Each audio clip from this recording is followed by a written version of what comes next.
listening to SFP-NOW.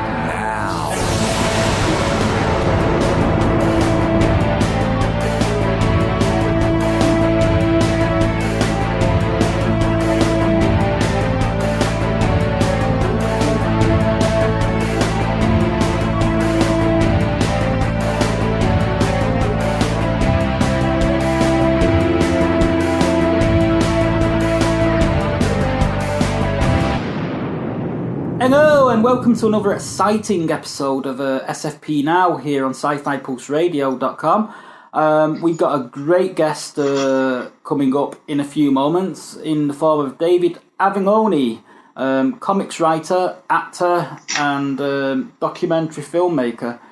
He'll be talking with us about his work at Dynamite Comics, specifically his run on Doc Savage and pretty much how he got into comics. He's a really great guy. It's a really cool conversation. I think people will enjoy it. So, without further ado, here's David Avallone.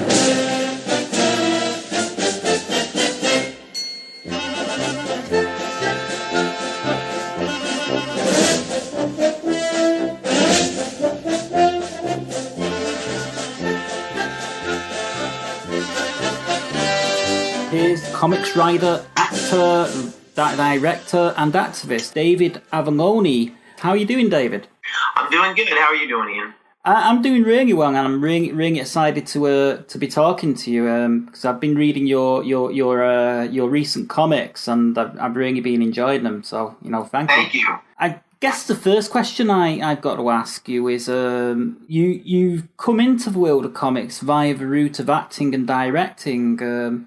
How did it all come about for you? It was completely out of left field. I was working with a woman named Allison Baker, and she read actually an old script of mine that never got produced anywhere called The End of the Day, and she really liked it, and she thought that I would be a natural for writing comic books, and she and her husband, who's a comic book writer named Chris Roberson, I went to San Diego Comic-Con and hung out with them, and they introduced me to a bunch of comic book editors, and one of the editors they introduced me to was a guy named Joseph Rybant, who's the senior editor at Dynamite, and we hit it off very well.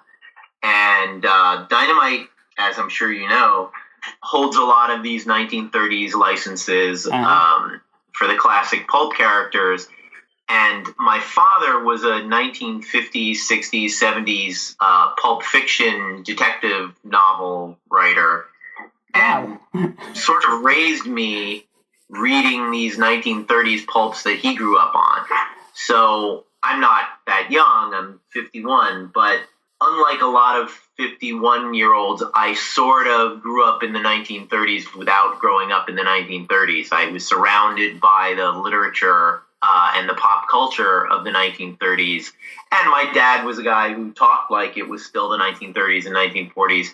So I think Joe felt it was natural to put me on that kind of material, even though the first thing I ended up doing for them was a Vampirella steampunk thing. Mm-hmm. But in its own way, that sounds like it took place at the turn of the century. So even that had a period feel to it, even though it was technically another planet, another time, another place.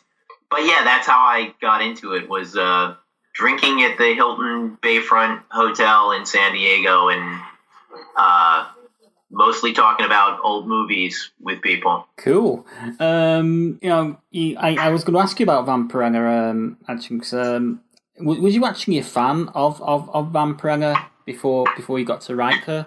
Yes, back in the 70s, I would see the Vampirella magazines and was a reader of that stuff. And my favorite thing about her, and I feel like a lot of the writers in between the 70s and the present day kind of threw out what was the most interesting thing about her. I'm not a fan of vampire things, and I particularly don't like that whole just, gothic Middle European Sturm and Drang, and it cracked me up that she's a princess from a planet of vampires and not even a little bit related to all of that stuff. You don't have to go back and talk about Vlad Dracul and the invasion of Europe and all that kind of thing. It's just nope.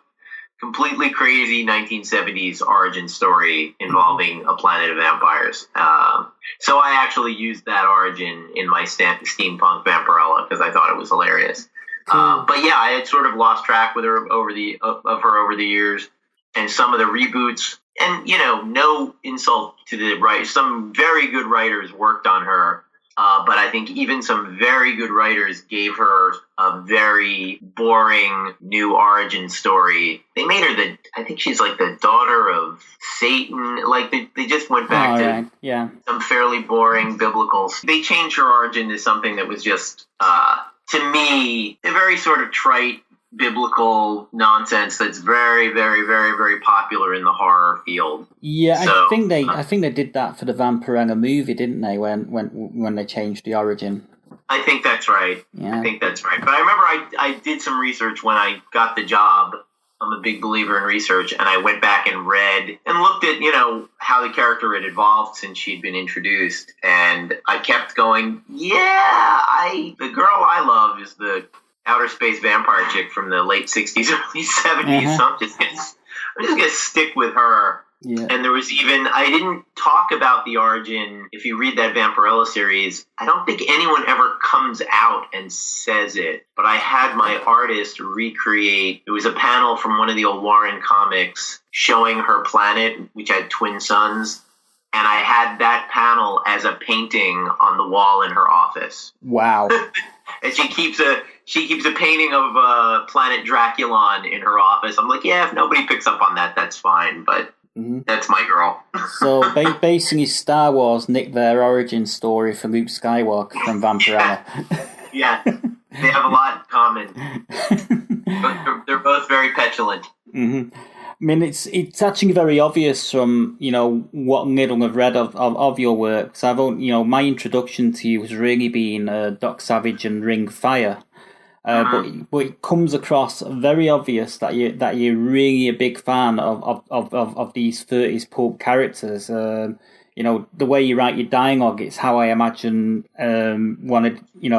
Doc Savage being in one of the old Republic movie serials of that day. No, thank you. I went back. I was familiar with the stuff. I read the Bantam. In the United States in the 60s and 70s, they reprinted a lot of pulp material, and the most popular reprints were the Doc Savage reprints. Mm-hmm. And they had iconic covers painted by a guy named James Bama that everyone, if you have only the vaguest inkling of Doc Savage, you have in your mind those old paperback covers. And I read a lot of those when I was a kid, but when I started on this project, I sat down and reread about 4 or 5 of the novels, particularly the first one, Man of Bronze, and a handful involving characters I knew I was going to highlight in the series, including the villain who is revealed on the last page of issue 2. Oh, yeah. That was a great reveal as well. Oh, thank you.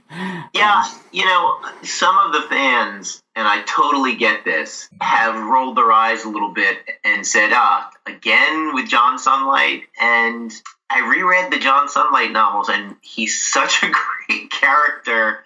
And I feel a lot of the reboots haven't done him any justice. And when you get to issue 3, which comes out a month from today, I would imagine, I retell his origin story a little bit. And it's a great story, and he's a really interesting, compelling character.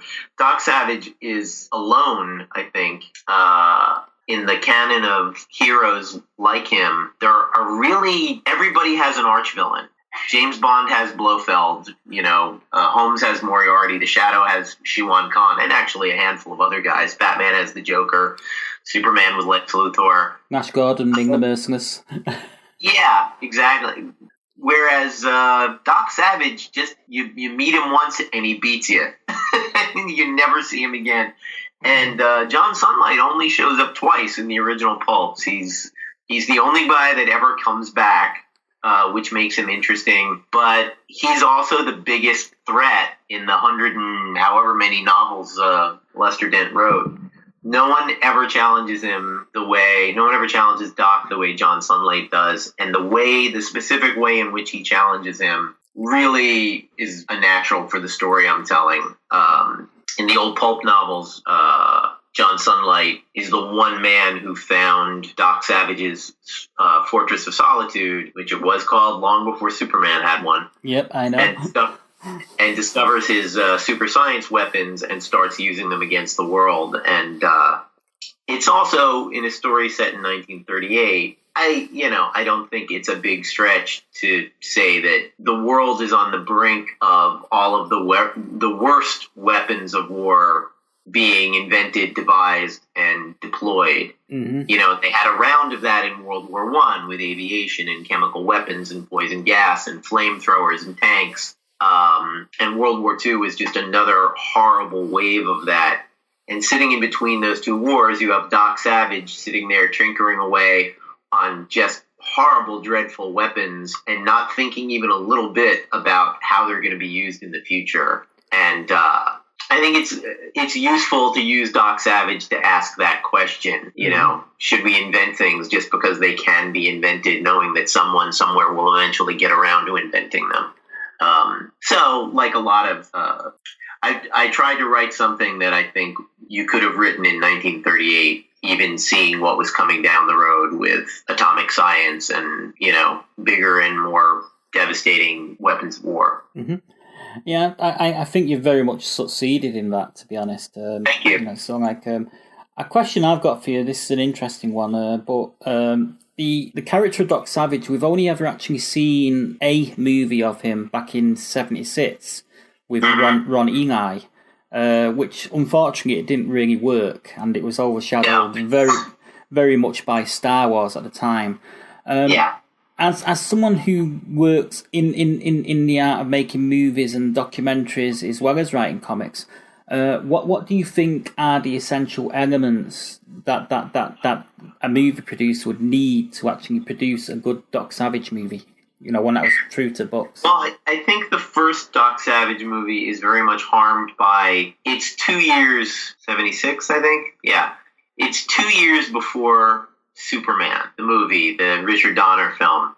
And it still has the stink of 1960s TV Batman on it, where the idea of doing it seriously and taking it seriously was not even considered. Superman, my father pointed this out to me when I saw the movie when I was a kid in 78. The first line of the script, which is supposedly just Jor-El pronouncing sentence on General Zod, he says, "This is no fantasy." And he's supposed to be talking about the charges against General Zod, but he's really speaking directly to the audience and saying, buckle up, we're not going to be silly. We're taking this as though it was a thing that happened. We're being serious about something that previously no one's been all that serious about. So I think the first thing, and this is kind of a trend anyway, is to take it seriously. That's what they failed at. And I have a good feeling about it. A writer-director named Shane Black is supposedly working on it with The Rock, Doc Savage, which I think that's actually good casting, because it's hard to find a guy that looks like that can project the necessary intelligence. I would say there is a sort of unofficial Doc Savage movie that's a knockoff imitation, what's the best word for it? Tribute, which is the 80s Buckaroo Banzai film, is an attempt to take the idea of Doc Savage, this man who can do anything, who's they made him a rock star and a ninja and a neurosurgeon, but the original Doc Savage was a concert violinist and I think he could also do suture surgery. I know the doc, he is an actual medical doctor on top of everything else. And that was sort of a loving tribute to the 1930s, but brought up to the present day. Mm-hmm. I like Doc Savage in the 1930s because I also just think it's a fascinating period to write about. I think you could update him to the 21st century without harming the concept as long as you took it seriously enough.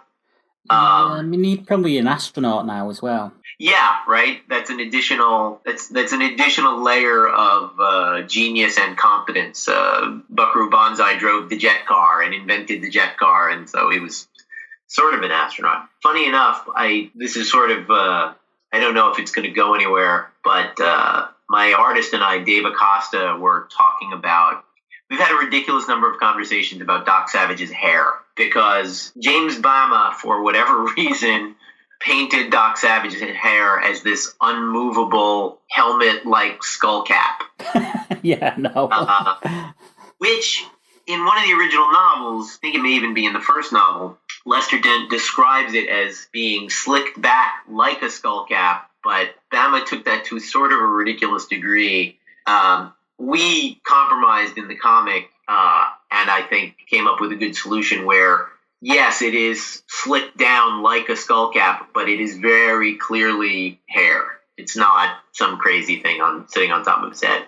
Mm-hmm. And we were talking about what you could do. Also, Bama, for whatever reason, partially just the age of the model he was working with, painted Doc Savage as a fairly old man. Like looking easily late 50s. And in the adventures, Doc Savage is at most in his, mid 30s, early 30s. So we were kicking around, how could you do a story where Doc Savage actually looked like the iconic James Bama book covers? And I can't remember if it was me or Dave Acosta that came up with it. Might have been Dave. That an astronaut crew cut, where the hair was cut really, really, really short to his skull, would look a little bit like that, and he'd be the right age. So we actually have a pitch. Dynamite hasn't bought it yet. They may never buy it. They may never be interested in it. But we were talking about a 60-something-year-old Doc Savage in 1960-61 as a Mercury astronaut. Cool. As one of the first generation of American astronauts. And of course, he's, going to the moon in 61 as part of a secret program that, no one ever told us about, whatever. But he did a couple of sketches of it, and I gave it the working title, The Savage Stuff. The right stuff, yeah. If Dynamite ever announces The Savage Stuff, you'll know that Joe Rybant gave in and decided to let us try and make that comic. It sounds like a fun pitch. Actually, I'd actually go for that. If I was in charge of Dynamite. There you go. Talking about the humour element of Doc Savage, one of the things I've enjoyed in your run today is the throwaway humour at the expense of Superman, which of course eventually wound up borrowing a lot from Doc Savage.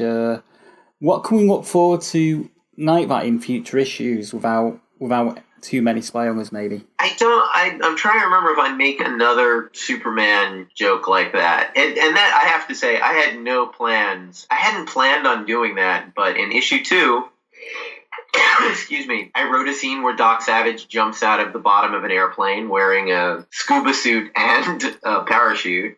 And there are 3 guys on the bridge of a cruiser watching it happen. And when it came time to write that dialogue, I was like, well, someone could definitely in that situation say, look up in the sky. It just seemed like such a natural, I didn't have to shoehorn it. And I didn't take it that far. I was unwilling to have a U.S. naval officer be so goofy as to identify a falling man or an airplane as a bird. No one says it's a bird, because I was like, to me, that's too jokey, and that's serving the joke at the expense of the comic. There are some other pop culture references to things at the time coming up. Nothing quite that funny. And some references to the 1970s paperbacks a little bit. But I try to keep the, sort of what we were talking about before, I try to keep the humor as natural as I possibly can, so that it doesn't take the reader too far out of the story. And even that Superman joke, I feel like it's possible that could fly over your head if you weren't paying attention to it. And it happens very early in the comic before the action really gets underway. Yeah, and then we have that great panel of the Doc inside the submarine with all the gas. Yeah, that was just beautiful work from Dave Acosta. Kind of like Dave is amazing, and I give him such. I realized as soon as this issue in particular has so many submarine interiors in it, and I know that's not easy to draw. That's a lot of crazy detail, and he did a great job. When we start working, I start a Pinterest page, the website Pinterest, and just start posting all the photo reference to it. And I do my best to make sure he's got everything that he needs so that he doesn't have to waste any time looking for reference on things. Every gun is discussed and posted, every background, every character. He doesn't really do, for a whole bunch of good reasons, he doesn't do caricatures of famous people or famous actors, but I always give him actors as a type and say, this is what this guy should kind of look like, this kind of a person. If you know your old movie stars, Doc Savage is based somewhat on Gary Cooper. Yeah. I found some old pictures of Cooper with his hair slicked all the way flat to his head and also in ripped up khaki shirts. And I was like, well, here you go. Yeah. And he was tall and muscular. And the other aspect of Doc's character, which also goes to some of what I was saying earlier, and I think even this is in Superman a bit as well, he's a thoughtful guy. He's a thinker. He's not a big talker. There's that thing he does of having a silent moment and making a crazy sound while he's thinking about things, which comes up next issue as well. And I like Cooper as a template because Cooper also has sort of a sensitive, thoughtful look about him. And I think too many people draw Doc Savage as just this big brute. And he's not a big brute. I mean, he's a big, muscular guy, but he's a physicist and he does what he does because he has a bleeding heart for mankind and humanity, even if he's not. His upbringing didn't make him the most normal person with the most normal interactions with society. But like Superman, he does everything he does out of a love of humanity and a desire to protect civilization. Yeah. It's like you saying earlier with the villain stealing all his weapons from the Fortress of Solitude. The Doc would be sort of like agonizing over that, the fact that all these weapons have gotten out there. In all of the stories, it's remarked on, even in the narrative and by his compatriots, that they've never seen him upset. They've never seen him rocked and taken out of himself a little bit. And, that's, there's, like I said, there's a reason why every writer that gets a crack at Doc Savage wants to handle John Sunlight, because John Sunlight's the one challenge. When you're writing a Superman type, especially the first Superman type, and Doc Savage has no kryptonite. There's no special thing that brings him to his knees except the moral kryptonite of this, of what have I unleashed in the world, with my super science. So I think that's why writers are drawn to it, and that's why we keep coming back to this core story that challenges Doc Savage's essence. One of the other elements about your Ring of Fire story is Doc's sister searching for the legendary Amelia Earhart, who famously went missing in 1938.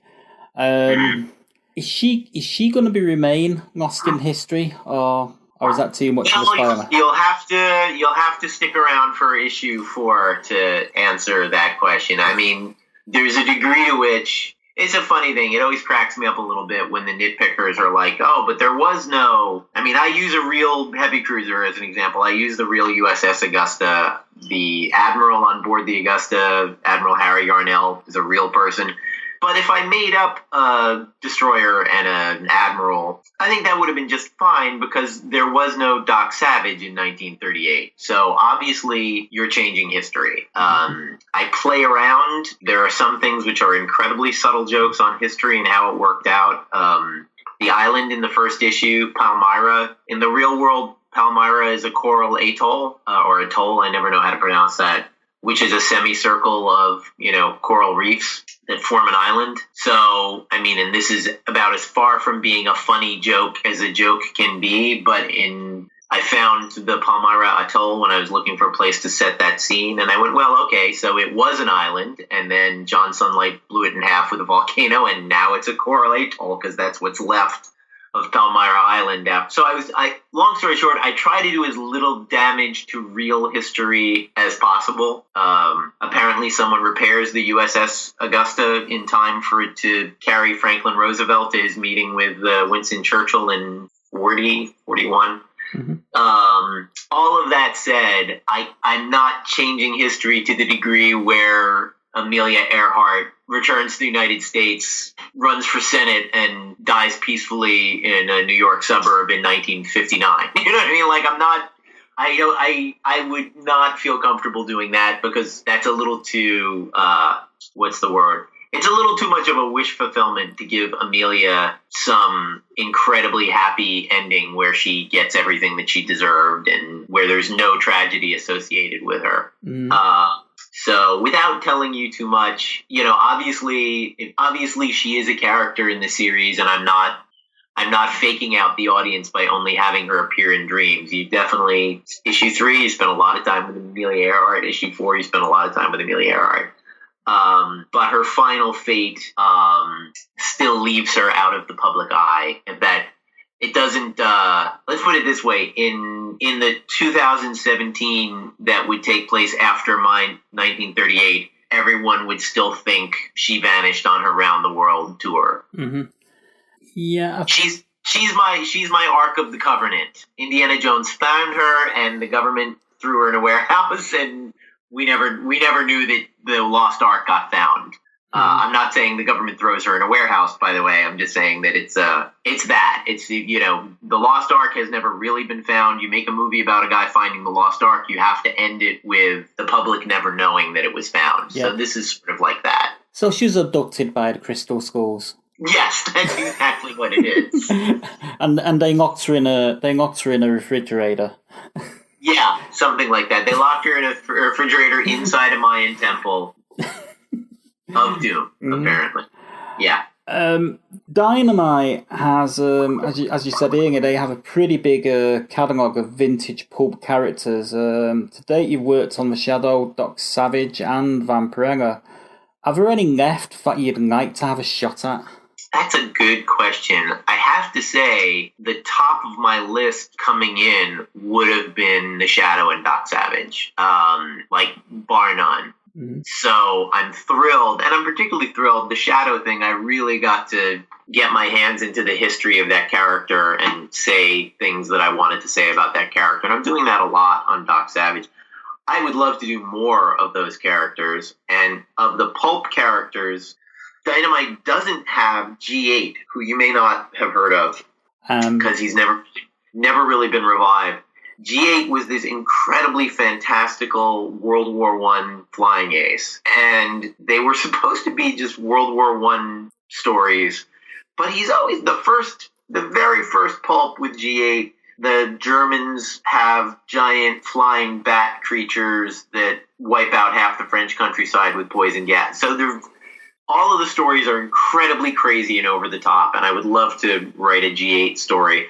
Of the characters that they definitely have, outside of the pulp stories, they have my childhood hero, the $6 Million Man. Oh, yeah, I loved him. And the Bionic Woman. I would love to do something with those characters. I'm not that interested in the Avenger, but again, the thing is, if you have any sort of passion for this kind of work, you find, like I was about to say, I'm not that interested in Richard Benson, the Avenger, who was in the history of pulps, was sort of the guy that followed Doc Savage and The Shadow. But if Joe called me tomorrow with that assignment, I would read up on the Avenger, and I'm sure I would be excited as hell once I sat down to write that first issue. You know what I mean? You find that's sort of the job, as you go, what do I like about this? I mean, I liked Vampirella when I was a kid. I wouldn't say I was any kind of rabid fan. But, particularly as an aging 1970s era feminist, I loved writing Vampirella. By issue 2, I was madly in love with her and crazy about writing her and loving a woman. She's such an unapologetic badass. Mm-hmm. There's nothing even remote, like to the degree of not even being human, but she absolutely takes no shit from anyone. No one is her boss. No one pushes her around. No one dominates her. She's absolutely her own person. And because it was a steampunk thing, and she was in, long flowing dresses for, 95 out of 100 pages, I liked being able to say, this character is not that costume. This character is not a monokini. That's not, there's way more to her than just that look. And the fact that look appears nowhere in the entire series. And I think the fans still liked it. I didn't get a lot of bad reviews on that or bad pushback. Yeah. I think... So all that to say, I don't have any particular passion for the Green Hornet. If Joe assigned me the Green Hornet, by the time I was done with my research, I would probably be excited as all get out to write the Green Hornet. You know what I'd like to see? I'd like to see another Tarzan story, but one in which they actually go more to the Edgar Rice Burroughs material. Yeah. There's a famous one where he gets to battle against dinosaurs, and right. I'd love to see Dynamite do something like that where he gets to battle against dinosaurs. Yeah, I can't remember who's writing Tarzan right now. I'm pretty sure and I will say Dynamite also has John Carter, Warlord of Mars, and I'd kill to write that. And not pulp characters. This is the most obvious one, and it didn't even cross my mind.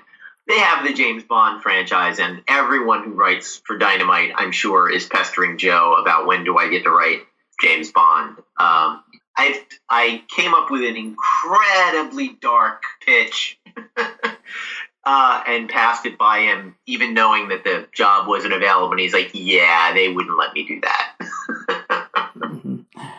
Yeah. My pitch was that... I'll tell you this because this will never see the light of day as a comic book. I basically said, how pitch black are you willing to go with a James Bond series? And he said, well, what do you have in mind? And this is based on thoughts I had at the time. It's not a conspiracy theory I particularly believe, but it's a compelling one. Basically, a Princess Diana type character dies in Princess Diana type circumstances. And M goes to the Prime Minister and says, of course, MI6 will look into this just to make sure there was nothing about it that, wasn't a foreign assassination or something like that. And the Prime Minister says, no, that's fine. It's being handled. Don't worry about it. And M eventually goes to James Bond and says, yeah, I don't like that. I don't like being told that the princess dies and we shouldn't look into it. So, of course, Bond finds out that the Prime Minister has hired an MI6 agent to assassinate Princess Diana. Well, the conspiracy theory at the time is that she was in love with an Arab prince who owned a famous department store in London, and that basically the heirs to the British crown were about to become the stepsons of an Arab with a lot of money, and that there would be forces inside the British government that would strenuously object to that. But that was my super dark James Bond discovers the British government had Princess Diana killed.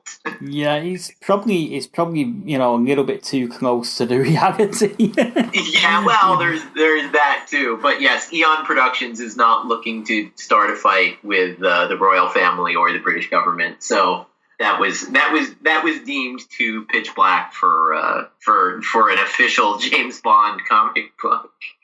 But I'll come up with something a little less controversial for them and hopefully get that through someday. Okay, well, moving on to the next question. Do you think that, we're now in kind of like an uncertain world politically and globally? There's a lot going on. There's a lot of countries that are kind of like veering to the veering to kind of like excluding people from coming into their countries and stuff like that, and Trump's on the verge of sort of like trying to go to war with North Korea. Do you think that sort of environment is actually giving a little bit more power to the old pulp characters of late?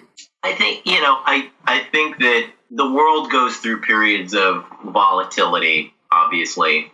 I remember during, even during the Bill Clinton presidency, looking at what was happening in Russia and in Eastern Europe, you could easily go, this is a lot like the prelude to World War I, what I'm reading here. Didn't happen. We got lucky and the situation was handled slowly, but relatively well by the Clinton administration. The world is always volatile. Someone reminded me, and it was a good wake-up call, that if you forget Trump for a moment, all of the things that North Korea is doing, North Korea does that every 3 months, no matter who's the president of the United States. They say they're going to nuke California. They say they're going to set Tokyo on fire. So you do have to take a moment and go, well, the world's always dangerous. All that said, when I started writing Twilight Zone: The Shadow, I put American Nazis in it. And American Nazis were very much not a thing people were thinking about when I was writing that. Did the rise of what was going on, the populist right wing, did that creep into my brain somewhere a year and a half ago and make me go, instead of gangsters, why don't I make it American Nazis that the Shadow is fighting?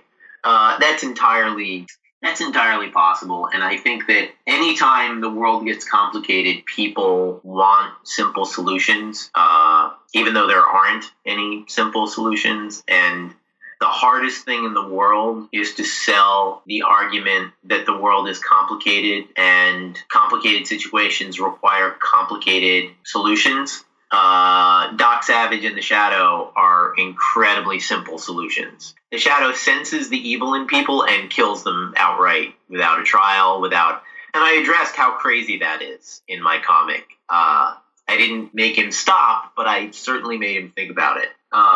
Doc Savage, I didn't deal with this at all in Ring of Fire, but Doc Savage has a camp in upstate New York that he sends criminals to, and he essentially lobotomizes them and turns them into productive members of society. Again, without benefit of trial, without them signing a consent form to be operated on. That is a crazy fascist idea.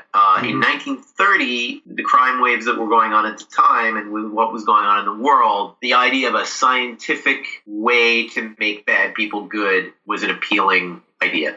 Yeah, so it's almost like the whole eugenics thing. Oh, it's totally related to that. Yeah. Mm-hmm. Totally related to eugenics. And, and even today you have that idea. You now have the human genome mapped, and, will someone find the gene for sociopathy? Will someone find the gene for paranoid schizophrenia, and try to eliminate it from mankind? And is that a good thing? Yeah. To monkey with it that much. And those are all, I guess what I'm saying is, again, yeah, people do get drawn to, Trump's appeal to the people whom he appeals is absolutely simplicity. People always ask how is it that poor people can vote for not just a rich man, but a crook who has screwed over poor people his entire life? Why do they think that's going to work out for them? And, people can underestimate the degree to which the simple feeling of this guy is a guy like me and he gets me and people like us are going to be on top, even as he's taking away your jobs and your health insurance. Mm-hmm. He's not a lady. He's not a black dude. He's not a guy that expresses any sympathy for people who aren't like me. So clearly he's on my side. People forget Hitler didn't actually help the economy in Germany very much. People were starving during World War II in Germany. And even at a time when moving resources, it shows how deeply this kind of insanity goes. Think about all of the soldiers and technology and money and resources Hitler had tied up in the final solution. You think he couldn't have used a few of those divisions of German troops who were guarding dying Jews at the front lines? But he kept it going. He didn't say, you know what, we're losing the war. Let me close down these death camps. We'll stop spending all this money. We could buy more bombers with this money. We could build more things. Nope. I'm going to keep it this crazy thing that will absolutely do nothing to help me win this war. because it's the crazy thing that I'm dedicated to. Mm-hmm. And that's really, that kind of simple-mindedness and self-destruction is always there in movements like that. There's always the inability to look down the road. It's like, people say, we're getting way away from comic books, but, he talked to coal miners, I'm going to bring the jobs back. That was the most transparent plea in some ways. That argument, that particularly Republican conservative argument in the United States, is always, I'm going to bring back the 1950s when things were better. Of course, the 1950s weren't like that at all. And coal was already on the way out in the 1950s. And the top tax rate for the richest 1% in America was 95%. They don't want that back at all. They don't want Eisenhower is to the left of Barack Obama. But it's that simplicity. It's just that idea of I get to keep my Confederate flags and I get to feel like my white skin and my balls make me better than people who are not white-skinned people with balls. Mm-hmm. Okay, well, you've got a new comic book due out in July. Yes. Which is about a certain Hollywood star of the golden age. What can you tell us about this? Well, Betty, interestingly, was not really a Hollywood star. She was a pinup model. For frankly, she's one of those people like Marilyn Monroe and James Dean whose fame far outstrips the length and depth of the career. She was a model for maybe 8 years, if that, not remembering the math. And Dynamite but very influential, and her look was something that people are still imitating to this day. My wife wears her hair in Betty Page bangs. And so Dynamite got the license to do something with Betty. And I think, honestly, as much because of my wife, who's a burlesque star named Penny Starr Jr., and who was sort of Betty Page-like, they thought I would have a good perspective on this. And also the fact that it was a period story. And they said, hey, Betty Page comic, make something up, do some, find a way to tell a story about her. And I read her biographies and watched a documentary. There's a great documentary, which is narrated entirely by Betty Page. So you hear her voice and get her perspective on things. And based on that, and based on some research I had done for another project, I decided to pop her into Hollywood in 1951.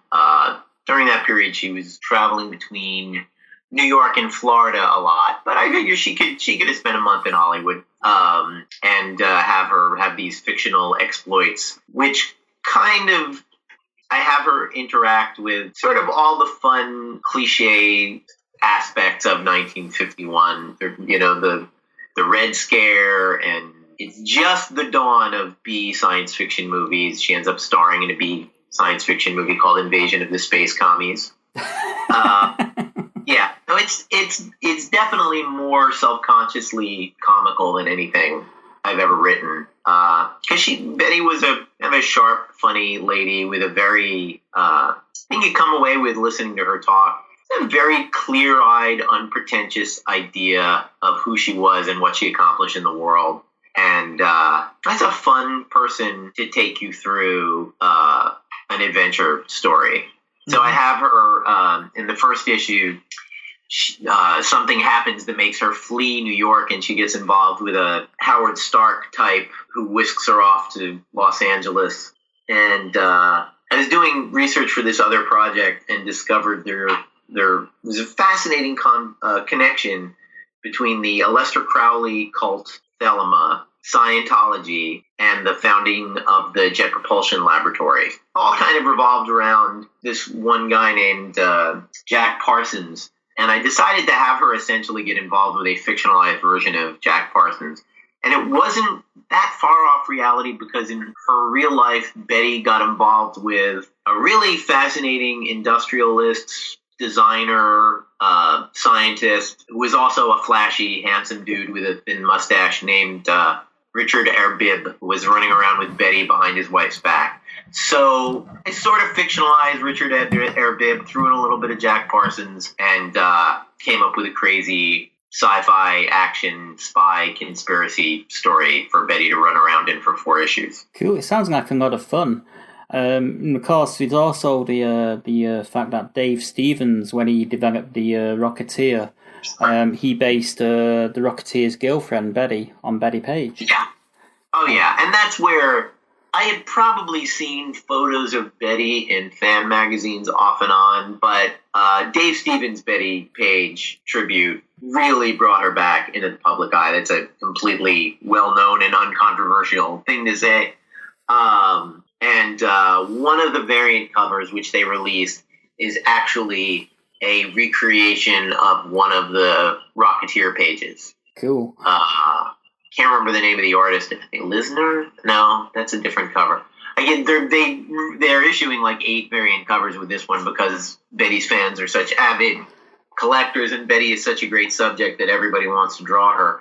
Here's a historical irony connecting my 2 series that you may not remember. In the original Rocketeer, do you remember who made the rocket in the comic book? Yeah, I do, but I'm sort of reaching for the name, but it was movies. In the movies, it's Howard Hughes. Yep. In the movie, I should say. In the original comic, even though his name is never spoken out loud, it's Doc Savage. That's the one, that invents the rocket pack. And it's his 2 assistants, Monk and Ham. Again, not named, but definitely drawn. Yeah, they do appear. They do appear. They're the ones who kick open the door on Betty doing the nude photo shoot. So I just think it's funny that one of my covers has that famous it's a recreation of that famous Dave Stevens panel of her covering herself as a photographer looks on, surprised with the door busted open in the foreground. It just kind of cracks me up that it's Monk's POV that we're seeing. So that actually connects my Doc Savage comic with my Betty Page comic. Even though I did not, or I have not yet worked in any pulp characters to Betty, I'm leaving Betty pretty much to her own world. Okay. I've only got 2 more questions for you now. One is, I've noticed that you've done an episode of How to Survive a Zombie Apocalypse. Now I'm just wondering, as someone that's written for zombies, in that, what do you think the appeal is of the zombie genre? That's a web series some friends of mine did, and I actually just was the editor on that, which I literally the film editor cutting it together. The zombie thing, I've always felt like zombies they're that Eastern European horror thing, vampires, ghosts, given a science fiction gloss. You know what I mean? If you like, really as characters, they're just a compilation of vampires and werewolves. They're human beings who have been turned into something else and are ravenous and want to eat you. So there's that physical feeling of violation, something that just shoots you. We're so picky in a weird way about how we get killed. You're just as dead if someone cuts you in half with a machine gun. But the idea of another creature consuming you is particularly nightmarish. It's why people are more afraid of terrorists than they are of the flu. The flu kills thousands and thousands of people around the world every year. Terrorists kill about probably 1% of what the flu kills. But the flu is what? You lie in bed and you cough for a few days and then you're dead. You're not flown into a building on an airplane or blown up by a bomb. So that's scarier. It's like shark attacks. Shark attacks kill like nobody every year. 5-10 people compared to falling down the stairs. No one's afraid of falling down the stairs, really. Well, Donald Trump seems to be afraid of falling down stairs, but most people are not afraid of falling down the stairs, even though, or driving a car. Driving a car is about 1,000,000 times more likely to kill you than anything. But we have this horror of 2 things. One, of being consumed, of being eaten, and 2, of the people we know and love no longer recognizing us and wanting to kill us. Like there's a deep-seated paranoia of betrayal. And I think that zombies, like werewolves, like vampires, are that deep-seated fear of not trusting your neighbor to be human, not trusting people to behave in a human way. And I think that's where people really. And, we've had a variation of zombies for many, many, many, many years, the whole Haitian zombie phenomenon. But, and the Mummy is essentially a zombie wrapped in an ape bandage. It's not a terribly different idea. But particularly, and I'll call them Romero zombies, because basically every zombie thing you see now is a lift on George Romero's reinvention of the idea with Night of the Living Dead. Everyone since then has put the fig leaf of science fiction over what is a fantasy idea. There's always a virus. There's always a, chemical weapon or something from outer space that infected everybody, which seems more 20th, 21st century than saying a witch cursed a guy. But when you try to look at zombies as a science fiction idea, it falls apart really fast and becomes no more rational than a witch put a curse on a guy. Or he was bitten by a dog and turned into a thing. That's kind of why I asked that question, actually, because that's kind of the way I think of it is, the rationale for it in science fiction versus what you've just said. So. Yeah, and to be honest, that's where a lot of zombie stuff essentially loses me, because to me, science fiction is about what ifs and taking what ifs to their logical conclusion and coming up with something interesting based on that. And I was reading, someone posted this, I'm sure you probably heard about it, but some scientist said, or possibly a zoologist said, the thing about a zombie apocalypse is between birds and vermin and worms, the zombie apocalypse would be over in about 3 months because animals would eat them. They don't seem like they could defend themselves from a pack of hungry coyotes, as an example. Or depending on where you are in the world, hyenas or birds would just peck the brains out of their skulls, and then maybe you'd have zombie birds or not.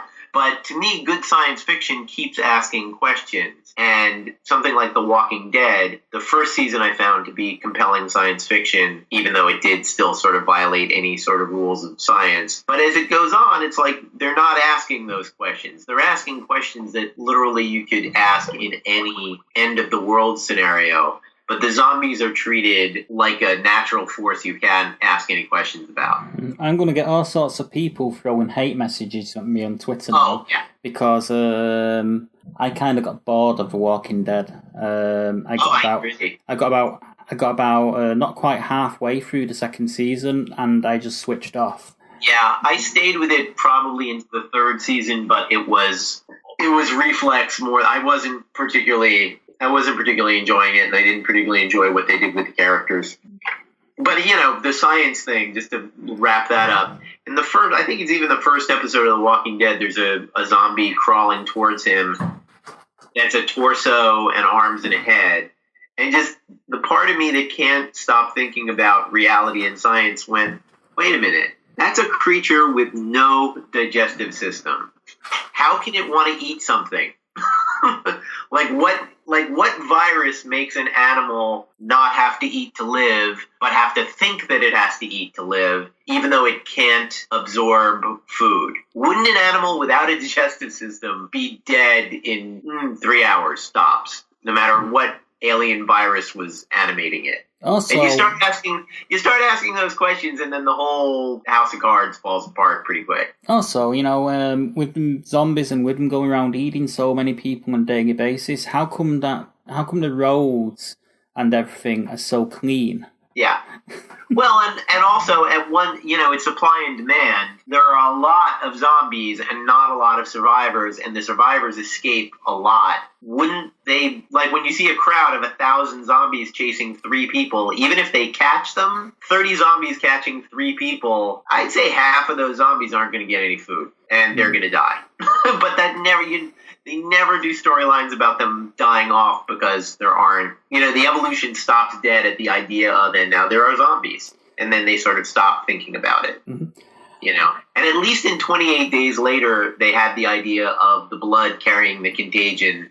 So that, if you got a drop of blood from a zombie in your mouth, you're probably also going to get the virus, So anyway. Okay, well, let the hate mail commence from those who love the show. Yeah, I'm quite looking forward to it. I kind of enjoy reading hate mail sometimes. It's quite funny. My last question for you is you've got a couple of documentaries in the works, and I'm just wondering if you'd like to tell us a little bit about those. Yeah, last year I edited this documentary, and I did some producing on it, called With One Tied Hand, which is about an African-American soldier, 92 now, who served in Italy in World War II, and through happenstance became friends with a woman who runs a bed and breakfast in one of the towns he liberated, and she brought him back. And he basically saw how, he returned from World War II to a racist Jim Crow America in the 40s. And unbeknownst to him, Italians were celebrating black soldiers every year on the anniversary of their liberation. And just to discover a country where he's not only remembered, but literally beloved and embraced. And even as America has changed over the past 70 years, Italians never forgot the men who liberated their towns from the Nazis and from the fascists. So that's kind of an interesting story. That's finished and looking for distribution. I think we've got distribution on that. I'm not clear where it is as of today. And right now I'm editing a documentary on General Pershing, the American general who led American forces in World War I. And we just passed the 1-year anniversary of America's entry into the war. The 100-year anniversary of America's entry into the war. And by this time next year, we'll be moving towards the end of the First World War. And he's Pershing's kind of an interesting fellow for his time and place. He's not quite the cliche American general from the period that you might think he is. So we went to France in last September and visited all the battlefields. And the last thing I'll say about the documentary, the interesting thing is General Pershing created a legacy in the United States military. There's a thing called the Pershing Rifles, which is sort of a fraternity of military academy students. Colin Powell is a graduate of the Pershing Rifles, as an example. And what we decided to do to make the documentary different from other documentaries about, the past and about things where everyone who witnessed the story is dead, is we brought these military school students who are contemporary, who are 17, 18, 15, 16, and brought them with us. And so instead of it being musty college professors in bow ties sitting in front of rows of books saying, and then Pershing did this, and then Pershing did that, you're seeing these kids being told the story of the legacy that they themselves are continuing. So that's sort of the thing that makes it unique, is you're seeing the story of General Blackjack Pershing through modern teenagers who are, who literally have his name on their uniforms. Cool. I quite like the sound of both those. The first one sounds interesting to me because it sounds a little bit similar to, Tuskegee Airmen. Stuff like that, and also the film that they've done this year about the NASA, the black NASA mathematicians, Hidden Figures. Yeah, Hidden Figures. Yeah, it's a very similar. People don't realize that even though the Army was very heavily segregated, and even though they did relegate African American men mostly to support positions, there were infantry combat units. There were a lot of them, and they fought some of the ugliest parts of the war, and they fought it with incredible bravery. And this guy is a real hero, and his story is worth telling. Mm-hmm. Well, David, thanks very much for your time. It's been absolutely brilliant speaking with you, and we'll have to have you on again at some point. When you have a few more comics on the about that we can go back to and discuss. Absolutely, I'd love to. Hey everybody, this is Nick Tarabay, Asher, and Spartacus, Gods of the Arena, Spartacus, Blood and Sand, and I'm here at SFP-NOW. Keep listening, and thank you so much.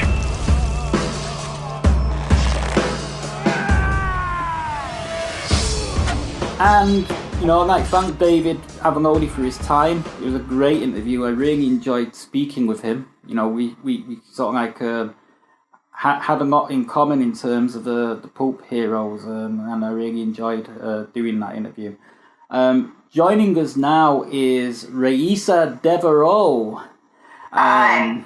For TV talk. Is it Devereaux? Is that It's Devereaux. It's Devereaux. And she got it right. Yes. So that X is silent at the end. Yes, it is. So it's not Deverats. No. Although I've heard that before. It's been butchered any number of ways over the years. Yeah, well, luckily, with me being from the UK, we kind of learn French words. We learn them, then we unlearn them because there's nothing more that we like doing is, pissing the French off. I'm joking. But at the moment our government's doing a great job of pissing the rest of Europe off. But that's not, we better leave it right there. For anyone in Europe that's listening, by the way, I voted to remain. So, don't come after me with your hatchets. Okay, well, TV talk this week. It's been a fantastic week. Because should we start off with the big show this week? Yes. I mean, I've seen the first 4 episodes, so I can take the conversation on an extra, for an extra week on this. I haven't seen. I've seen the first episode, and I took a week to work through the 19-hour unabridged complete novel as an audiobook. Oh, cool! Yeah. Yeah. So we can chat. Yeah, there's actually a 6.5 hour version of the audiobook on YouTube that people can listen to as well. So that's probably worth it. So we'll start off with American Gods. Yeah. And the first thing that people who haven't read the book need to know is that it is, in fact, a single book. It's a single long book. It is 784 pages, 19 hours if you do it as an audiobook, which I did. And it's long enough and detailed enough. He went to town on the world building. It was sort of a world building as plot exercise. He went to town on the world building to such an extent that they can easily get 3 seasons out of the book as written, and maybe another season or so just off of his Gaiman's expansion packs, because they've actually got him as an executive producer and writing for the series as well. Yeah, he's actually talking about doing a sequel book. He already has kind of. It's called Anansi's Boys. I haven't read it yet, but it's about half the length of the original, and it's about the sons of Anansi, who is one of the gods featured in the book. And DC fans will know Anansi as the source of the Vixen's totem's power. Yeah, I mean, I've been reading the comic book adaptation of the book, and I've read the first issue, and there's a few changes that are glaringly obvious that have been made to the TV series. For example, in the TV series, he meets Mr. Wednesday twice before deciding that he's going to work for him, whereas in the book it's kind of like once. Yeah. And also in the book, his wife Laura is a travel agent. Yes. And his tickets are already pre-booked for him to travel. Whereas in TV series, his tickets are not booked to travel. But that makes sense dramatically for the TV series because it allows for some interesting things to happen. Yes, and plus I read an interview where Gaiman talked about the fact that because he wrote the book and got it published in 2001, travel agents of the sort that Laura is in the original book just don't exist anymore. So he had to change what she did for a living just because what she did for a living isn't a thing as such anymore. At least not at the more local level. The other thing I need to mention also is that what I read was the expanded sort of director's cut version of the book that was put out for the 10th anniversary.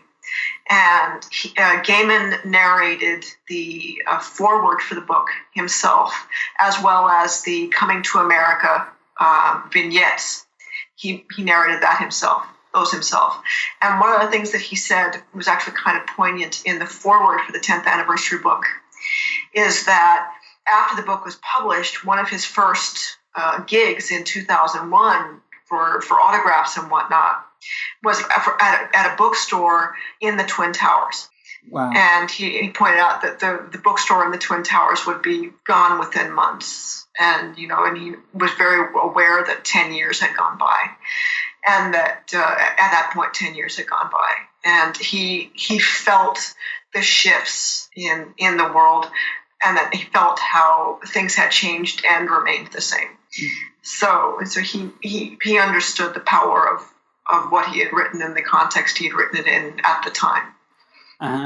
Well, the series. Moving back to the series, I've really enjoyed what I've seen. Yes. The fourth episode, which you won't get to for another 3 weeks, that actually deals with Laura and Shadow's backstory. Good. Yes, good.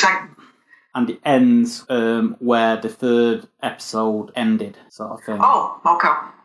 So basically, that's kind of giving you a little clue without giving anything away.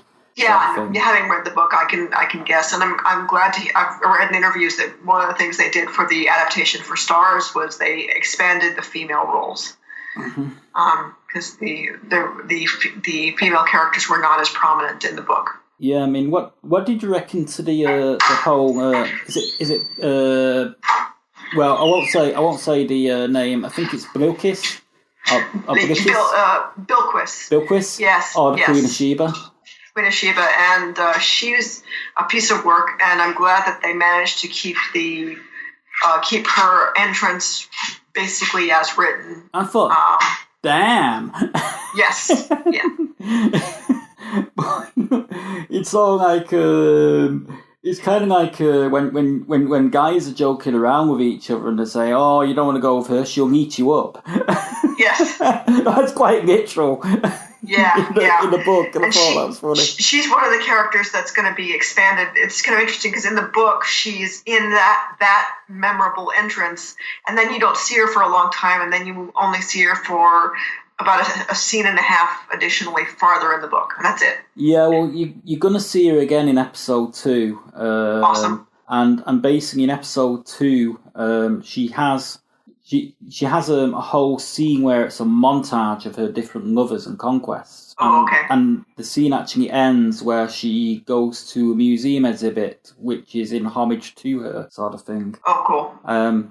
And that's sort of like the little cutaway in episode 2. But I'm finding her character really, really intriguing. And I kind of want to know more. Yes. Because seeing her worshipped is what is fine and dandy, but I just want to know what motivates her. What is this? What is going on? I was pleased to see that one of my favorite gods is introduced in episode 2 as well. We're going to get Anansi, who is absolutely one of my favorite gods in the book. Yeah, he's right at the very beginning actually of episode 2. Yeah, good. Basically he takes on one of the Coming to America scenes. Cool. Also, I wanted to bring up that in the Coming to America scene in the first episode that we get in the context of Shadow reading one of his books, the man who is narrating that book, the voice that you hear narrating it as it fades into that flashback sequence, is one of the god characters that we'll meet later. So I thought it might have been Neil Gaiman actually, but never mind. No, it wasn't him. No, because I wish it would have been awesome. I've never actually really heard him talk because I've not really listened to any audio interviews. I've read interviews with him, but he's got a great voice for narration. It's like he's born to narrate his own stuff. Yeah, that'd be cool. We also meet the goddess Media in episode 2 as well. Oh yes, thank you. They brought in Gillian Anderson to play her. Well, she's interesting. She's cool. It's actually quite a fun scene that she has in episode 2. And this is going to be a little bit of a spoiler, but she actually appears to him in a television screen as Lucille Ball. Lucy, I'm glad they kept it. I'm glad they kept it because that scene's in the book, and it's awesome. It really works. It works crazily well in the in the TV series sort of thing. But I like I love the fact that his cellmate in prison was Loki. Yes, I thought that was actually quite clever, and I'm really enjoying Mad Sweeney as well, the 7-foot leprechaun. Yeah, we're gonna see Mad Sweeney again, and Mad Sweeney fucked up. He fucked up badly.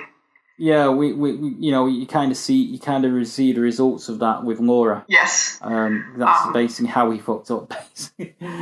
Yeah.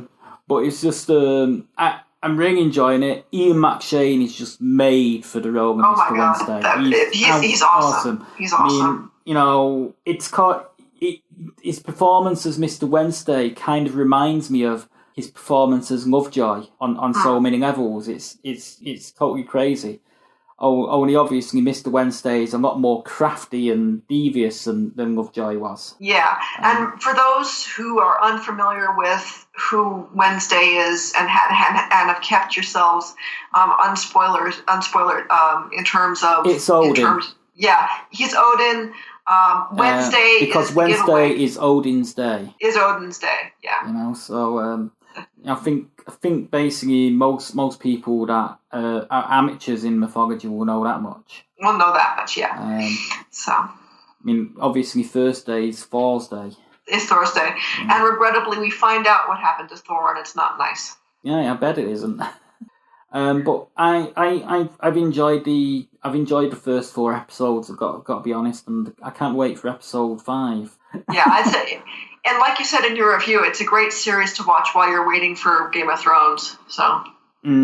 Yeah, I mean they're actually bigging it up and saying that it's going to be the next Game of Thrones. I don't know. I mean, I think that's already been done with Westworld. It's kind of already been done with Westworld. Plus, because it's only based on one novel, it's more of a limited event series because I don't see it going on much past 4 years, even with the additional material from Gaiman, because it is only one novel. I mean, granted, it's a long novel, but it's only one novel. I think if they keep it to 3 seasons and keep the seasons short at 8 episodes, you'd probably have a high quality series. Yes, right there that people go back to. Yeah, you know, it's because it is one of those. You know, I've watched the pilot episode twice, and you know, I'm going to be watching the second episode again next week. Sort of thing. Because it's on Amazon here in the UK, you know, so Amazon Prime have picked it up. But yeah, it's a really good series. For those that have not seen it, get hold of it on catch up. You won't be disappointed. No, it's wonderful. It's quite wonderful. And Ricky Whittle, you know, he's proving he can act. Yes. You know, so like, unfortunately, he's been in stuff that hasn't really challenged him. No, I mean, and Ricky Whittle is going to be put through his paces because if they stick to the book to the degree that they've shown they're going to in the first 4 episodes, even with slight changes for structural reasons, Shadow gets put through 8.5 ringers by the end of the story. So Whittle is going to have material. So basically, it's kind of like the 12 Neighbors of Hercules. it's a variation, yeah. And by the end of it, you're gonna basically love to hate Wednesday. By the end of it. Yeah, well, Wednesday's quite a shifty bugger. I mean, you know, we meet is it Chernobyl in Chernobog, yes. Chernobog in the second episode. Yeah. And he has quite a meaty role in the second and third episode. And you probably know what I'm referring to there as well, having read the book. Yes. But it's sort of like the way it plays out, it's kind of freaky. When you see it on TV. It's freaky, and the interesting thing is if you've made it all the way through either the original book or the comic adaptation, the characters that we meet at the beginning are threaded throughout. There are payoffs for all of the characters, so that you know it isn't just one of those things where he's name dropping gods and moving on. They all have parts to play in what we see going forward. Yeah, well, we've not really seen much of the comic yet. The comic basically got to the sort of like I think there's actually a little bit more in episode 1 of American Gods than there is in the comic. The comic ended the first issue just a little bit short. Of that, you know, I can't remember exactly where it ended, but it was a little bit short of what we see in episode 1. Okay. But it's still a good read. And I think Neil Gaiman's got a hand in that as well. He's kind of like and which makes sense because he's done comics too. So Yeah, he's not written the comic. It's someone else is adapting it, but I think he's basically consulting on it to make sure editing it, that kind of thing. Yeah. Okay. So, so what should we move on to now? let's do Doctor Who. Ooh. Yes. Sorry. I enjoyed the last episode. I enjoyed it a lot. And I have to say, I'm already enjoying the contrast with Clara, because we had, at a more serious level, we had Bill confronting the Doctor on the darker elements of his past. And, based on what happened with Clara, she had basically an existential crisis because she was traveling with the man who did this stuff, whereas Bill was unhappy about it and expressed her anger and processed her anger, but dealt with it in a more mature way. Yeah, I actually really like Bill. I wasn't sure about her going in. Yeah. Because there was all this hoopla about her being the first openly gay companion. Yeah. I was in openly gay full-time companion, and I thought, okay, but why are they making such a big deal of it? Thankfully, it's not been written in such a way that they're making a big deal of it.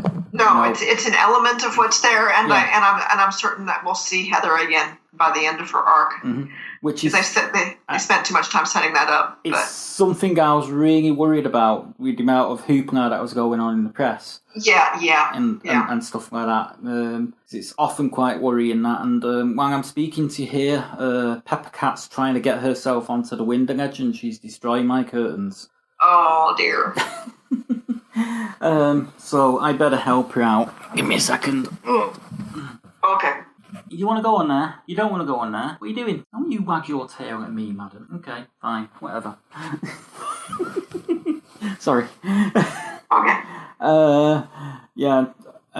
The joys of having a cat that can't make her mind up. Okay. And now she wants to go in there. Okay. But yeah, I really enjoyed the whole package really, and it's obvious who's in the vote now. It's one of the masters. It's got to be the master because of the knocking. So I'm gonna be writing an article about that for Monsters and Critics actually tomorrow, and that'll go up on Saturday. Yeah. Basically, who is the master? Yes. Just as a primer for anyone that doesn't know. Yeah. But it's obvious it's gonna be the master. But getting back to the actual episode itself, I really enjoyed the fact that it was sort of like that the alien under the ice turned out to be harmless. Yeah. I enjoyed the fact that the Doctor put the fate of the alien in Bill's hands as well. Yeah, I also appreciated the fact that the Doctor actually punched the guy's lights out, because you don't see the Doctor do that. So you know that if he's going to actually go to the point of punching a guy's lights out, it's got to be for a big reason, and it was. And indeed it was, and it's sort of like that's actually quite a big sea change for Doctor Who, because throughout the 70s run, he was pretty much a pacifist. He was non-violent. Yeah. He'd usually solve problems with his wits. Yeah. Even when he was at his wits' end, he'd solve the problems with his wits, sort of thing. But yeah, I guess they've had to update him somewhat to react to certain situations. And like for example, we had Matt Smith's Doctor using a gun. Yes, he wasn't shooting at people, but he was using a gun. Yeah, he wasn't shooting at people, as you said, but he was using a gun, which is something you'd never have seen. And that's naturally evolved onto Peter Capaldi's Doctor punching someone's lights out. But that said, it's not new to Doctor Who, because in the very, very first series, William Hartnell, the first story about the caveman is actually seeing where it's about to smash a caveman's head in with a rock. Yes. If only if it wasn't for Ian and Barbara stopping him. Yes. Sort of thing. So it shows that the intent is there, or has been. But I enjoyed it on so many levels. You enjoyed the lights under the ice, the sort of like the street urchins. Yeah. It was all there. I was actually surprised that they went and killed a kid.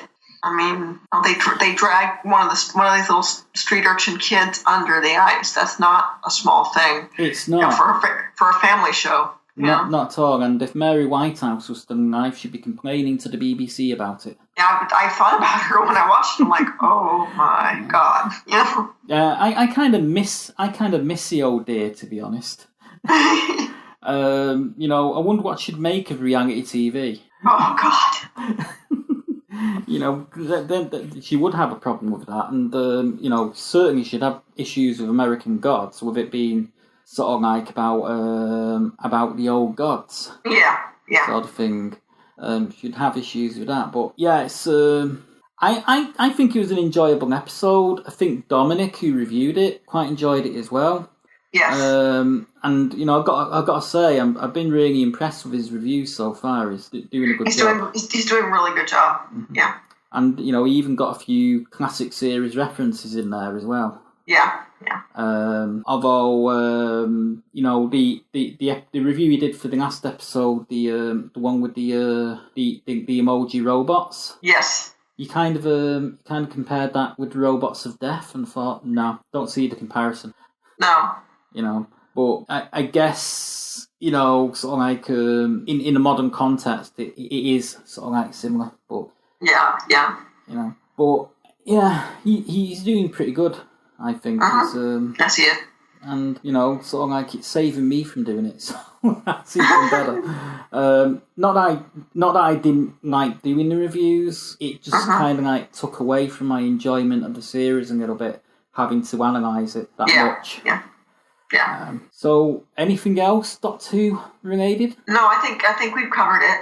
Although I'd like to plug an essay that I wrote for Sci-Fi Pulse called Whovian Musings, 12's Promise, in which I dealt with not the content of the vault, but what I think the context of the content of the vault is. Yeah, well, it's funny because that actually got a lot of feedback on Facebook, and we had one person say, "Well, didn't this person watch the series?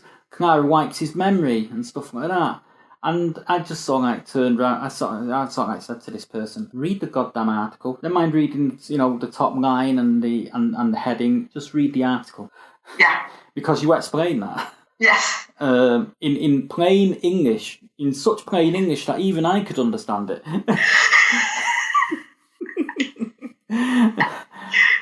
You know, but this person obviously, you know, just read the heading and didn't bother to read the article to sort of like get where he was coming from. But it did really well for us, that article. So you know, that was a, you know, a really well written piece, and I actually enjoyed reading it. Yeah, and I was gonna do a follow up where I discussed my theory on the content of the vault, but it's not necessary now. Yeah, it's kind of been made mute. Yeah. I mean, I was quite surprised that they gave it away so soon. I thought they were going to drag it out for at least another 2 weeks. What they're probably going to do is the twist of it is going to be that it's Sim's master and not Missy's master, and so we're going to get some sort of timey-wimey transitional thing, because we know that they're both going to show up. I've got a theory actually about the master, about Mrs. Master. Go ahead. I don't think she's actually the next incarnation on from Sim. I think she's a version of the master from a parallel dimension. Ooh, that would be interesting. You know, because so like it's dealt with time travel, the series, but it's hardly ever dealt with parallel universes. There's only 2 instances. One being the creation of the Cybermen in the new series lore, and the other one being the John Pertwee episode, Inferno. Yes. Inferno, where he goes back and he goes into a parallel universe where UNIT are kind of like a Nazi organisation. Yes.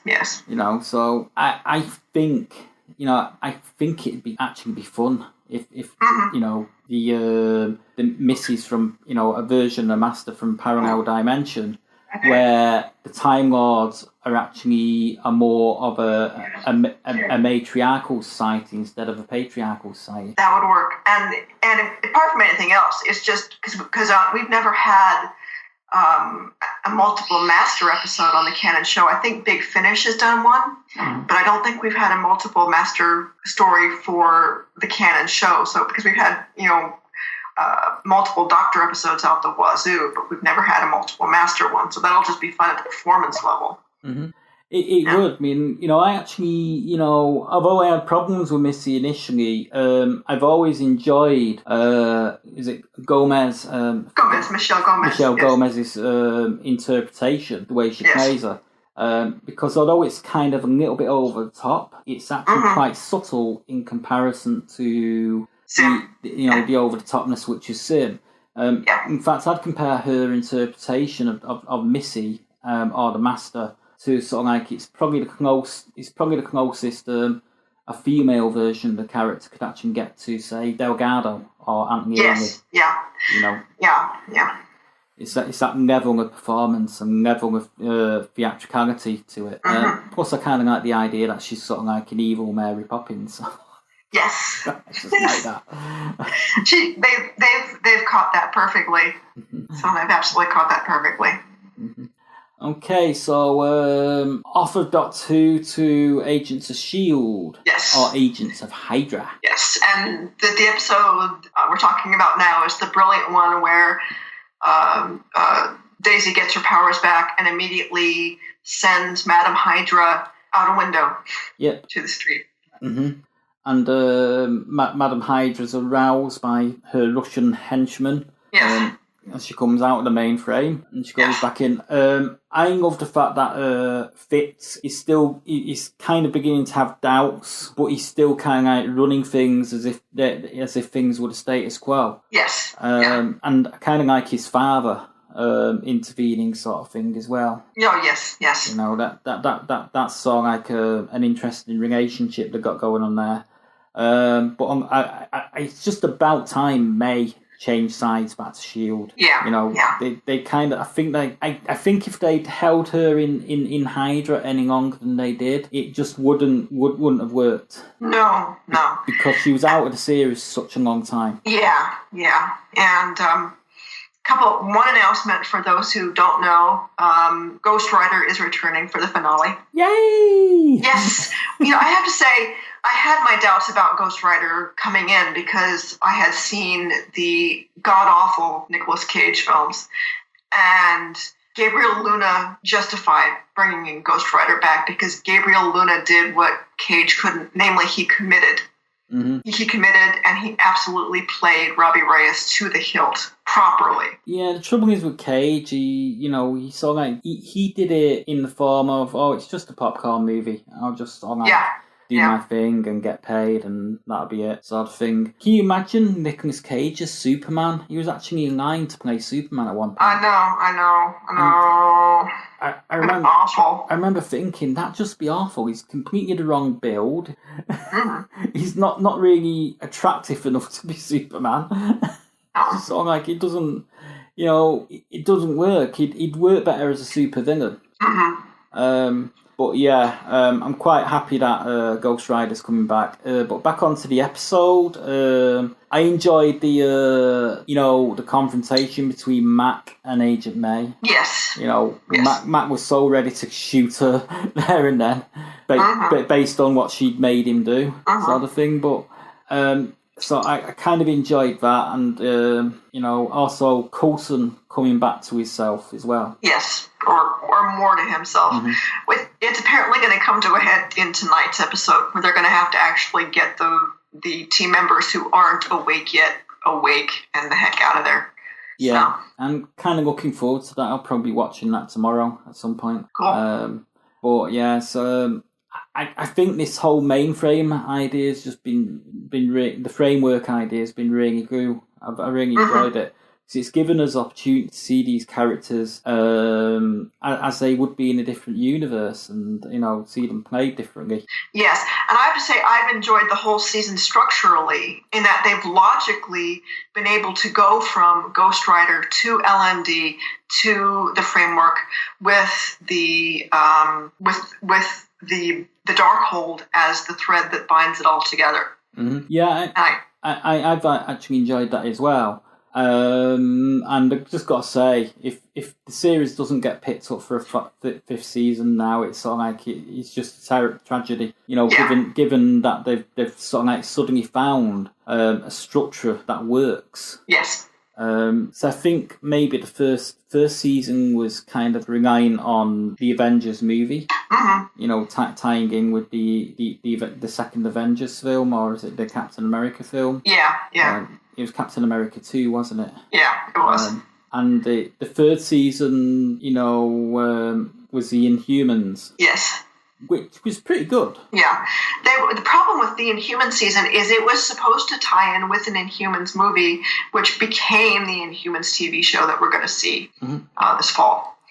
So the Inhumans season got discombobulated because they decided not to do the movie after all, basically. Yeah, I mean, I'm quite looking forward to the Inhumans series. Yes. See what happens there. It'll probably be more down my street than Legion was. Yeah, Legion. I gave up after a couple episodes because they were just not talking to me. I'm the audience for the Inhumans series that they're planning, if only because they're giving us Lockjaw, cool, the giant dog. So yeah, I mean, Legion's probably something I'd watch if I was in a mood for it. Yeah. But it's not something I could watch at a set time or whatnot. It's sort of like it's something that I've got to be in the mood for. Really. It was too art house for me, and the art house elements were covering up plot elements that I had seen done before and just wasn't in the mood for, and it just didn't work. Yeah, watch American Gods, much better show. Yes. That's all I've got to say. Basically. So, any news stories we should talk about now that we've finished Agents of S.H.I.E.L.D.? I think the fact that Gabriel Luna is coming back for the finale is the big one in terms of the shows that we've covered. There is a Doctor Who theory that was covered in the Radio Times where they were speculating that for the Christmas episode for Capaldi's regeneration, what we're going to get is a team-up of Capaldi's 12 and the first Doctor, played by David Bradley again, because he played him in he played William Hartnell in the Adventures in Space and Time, and only this time he'll get to actually play the first Doctor, the way William Herndl did for the Five Doctors episode in '83. William Herndl in the '83. William Herndl, yes, sorry. And so that's the theory. And so what the plot of the Christmas episode is supposedly going to be is that we're going to get the freezing of Gallifrey from the 12th Doctor and the first Doctor's perspective instead of 10, 11, and War. So they're gonna rehash the 50th anniversary special from different perspectives. And the scene where Capaldi, where we see Capaldi's death stare in the 50th anniversary as his debut, is actually going to be him regenerating, or just before his regeneration, and so it's going to structurally go full circle. That'd be really cool if they did that, but I've got a feeling we're going to be disappointed. Probably. One of the reasons I went with the theory I did in my essay with the first Doctor's involvement was because of that educated rumor from Radio Times. So I don't know if I'll be correct or not. It'd be cool if it does turn out to be something like that, but I just got a feeling we're going to be disappointed. Yeah. Because by very nature, Christmas episode, although admittingly they didn't fall into the trap last year, the Christmas episode had nothing to do with Christmas last year, which was one of the better ones they've had in a while. Well, yeah, it was actually the best one they've had in a while. I think the best ones that they've done really is I thought the first one with Tennant was good. Yes, that was good. And the one with Matt Smith, the one that's sort of basically the Christmas Carol. Yes, that one was good. That was good. All the others have been kind of like, yeah. I mean, I just don't get what all the fuss was about Runaway Bride. It wasn't a specifically good story. No, what was good about Runaway Bride was Catherine Tate, yeah, and they kept her. So that's I think they should. So if they're doing a Christmas episode, let's stay clear of doing a Christmas episode and just do a normal episode that just happens to be on Christmas Day. Yeah. but, you know, a longer episode. Because the thing is, you know, most people have had enough of Christmas by the time that airs at 7 p.m. Most people are too drunk to care. You know, I certainly am. I was reviewing these things on Christmas Day, usually through sort of like beer goggles and so many shots, sort of thing. With the headache beginning to set in, you know, because I usually get to review them usually around about 11 o'clock. Although admittedly, last year the review went up almost within sort of like 20 or 30 minutes of the episode airing, because I had my laptop with me and I was at my sister's and I just did the review there and then. But yeah, that's an interesting theory, and also the theory about who the next Doctor would be that we mentioned in the last podcast. What's his name now again? Chris Marshall, I think it was. Yeah, the sitcom that I mentioned in the last episode, I couldn't remember the name of it. It's called My Family. He was in the first few seasons of My Family. Okay, cool. And he was actually very funny in the first few seasons of My Family. So, you know, if you want to see Chris Marshall do comedy, that's the series to go to. Okay, so is that it for this week? I think so. Okay. I think so. Well, we'd like to thank you all for listening. It's been great, you know, doing the show and talking about different aspects of Doctor Who, American Gods. Watch American Gods. Please. It's awesome. If you don't, we'll pull your toenails out. We'll flail your skin with a butter knife if you don't watch it. You've got to watch American Gods. Anyway, that's it for now. We'll be back at you again real soon with more discussion and interviews. Thanks, bye.